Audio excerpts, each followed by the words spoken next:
Welcome back to my channel, the #1 place to start your natural journey while embracing a natural lifestyle full of self-love, confidence, and determination. All right, I know I promised that I would be back with the full review of Honey Pot's Menstrual Cup, and here I am. So my period has come, and it is finally at its end. I'm gonna show you all what my cup looked like when I was on my period, and then I'm gonna give you all my opinion of the Honey Pot Menstrual Cup.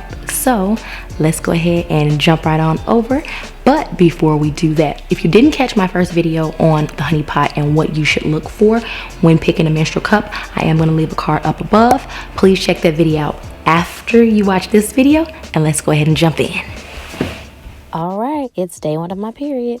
Can't you see the joy on my face? Right. So Honey Pot, it is $21.99 on their website.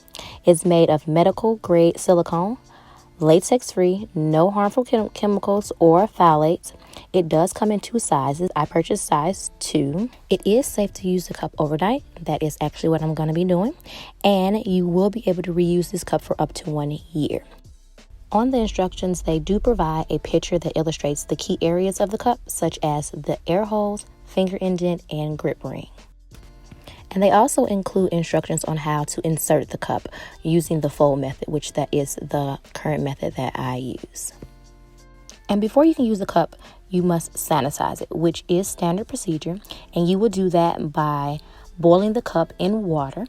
I did boil mine for about 5 minutes, and then you allow the cup to cool. But while the cup is boiling, I did want to bring up a question that I had in my comments from my first video regarding smell. I do have a very strong sense of smell, but the cup definitely smells between dumping and reinserting.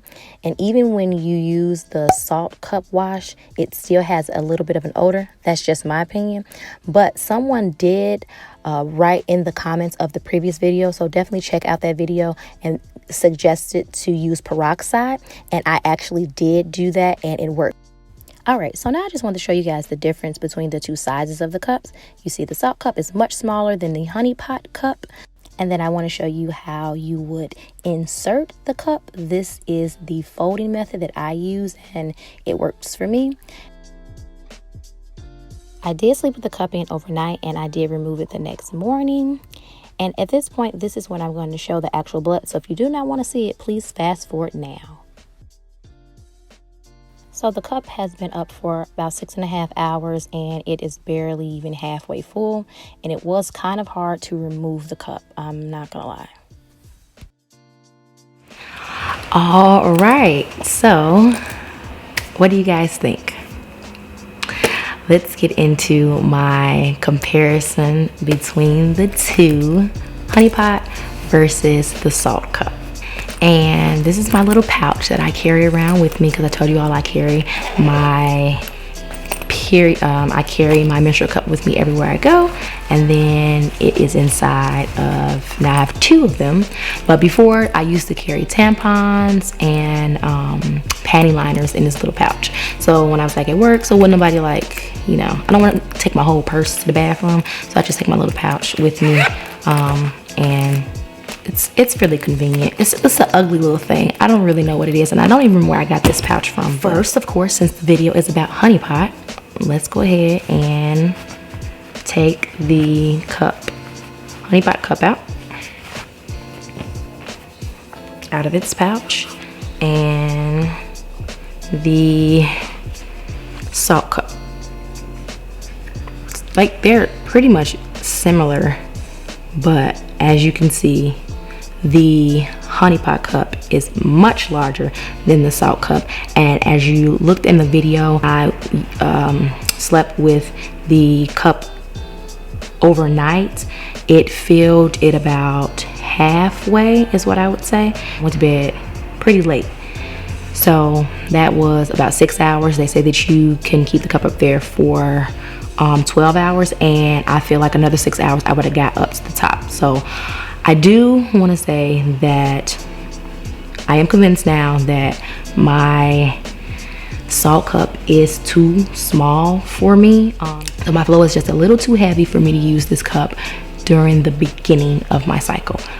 But I feel like this cup it's extremely too big towards the end of my cycle. Well, I think the cup is just too big in general. It was a few points where I was a little uncomfortable, and I also had to cut the tip off. The tip was a lot longer, and I cut the tip because it like as the day went on, like the cup, it seems like the cup was like sliding a little bit, I don't know, and it was kind of readjusting itself, and I could feel the tip, so I did have to go ahead and just take some scissors and cut that tip off. Over this course of this particular period or cycle, I did find out that I have a high cervix, and that does play a role in the type of cup you need to look for, because they do have cups that are specifically for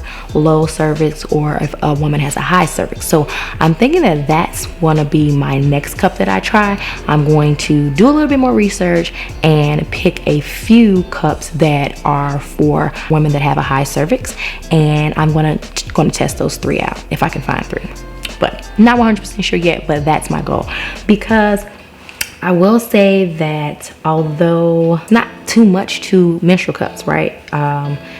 Like I said, you need to make sure you find a cup that the size is comfortable for you. And although they offer a size chart through Honey Pot, they have the 2 sizes. This size just is not ideal for me, even though based off the chart that they provide for you that I would typically fit in a size 2 range, it's something that's a little bit off about it. And I think a size 1, because I'm probably betting that size 1 is closer to this one, is still not gonna stop me from leaking, because obviously you can see that it's a pretty big difference, right?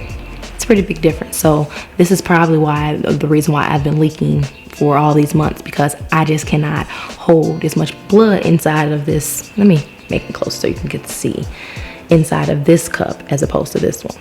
But either way, I still had some issues with leaking, so it just did not make sense. So as far as like the cup getting in the right position, cup life is just not easy, and I'm just gonna be all the way 100 with y'all. Like, it's not easy, and I don't care what nobody tell you. Like, it takes some time to get used to, and even when you think you get used to it, then you still have issues, and you have issues with leaking. And I don't want to go back to tampons, or definitely never going back to pads, but I'm just not 100% satisfied. Like, it's a okay cup, but it's just not the cup for me. If you are looking for more information regarding menstrual cups, I would suggest you all check out the channel Put a Cup in It, because literally their whole entire YouTube channel is about menstrual cups and periods, and that is where I've learned a lot.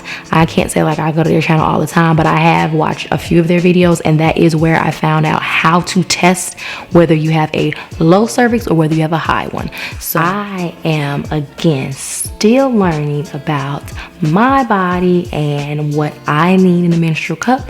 I share the tips that I do have, but please, I'm sure that if you've been using menstrual cup for years, these tips can help not only me, but it can help anybody else that's out here searching for these type of videos. So please leave your tips below of what you're currently doing with your menstrual cup, things that you did to help you when you started using the menstrual cup. So I am still on the hunt to find my ideal cup, and I will be back with another review shortly, soon, in the next month, to see if I can find a cup that fits me better. If you guys thought this information was helpful in any kind of way, me sharing my experience, please make sure you do like this video, subscribe to the channel, hit the notification bell so you will be notified as soon as my next video drops. And as always, I'm a little different, and different is love. See y'all in the next one. Bye.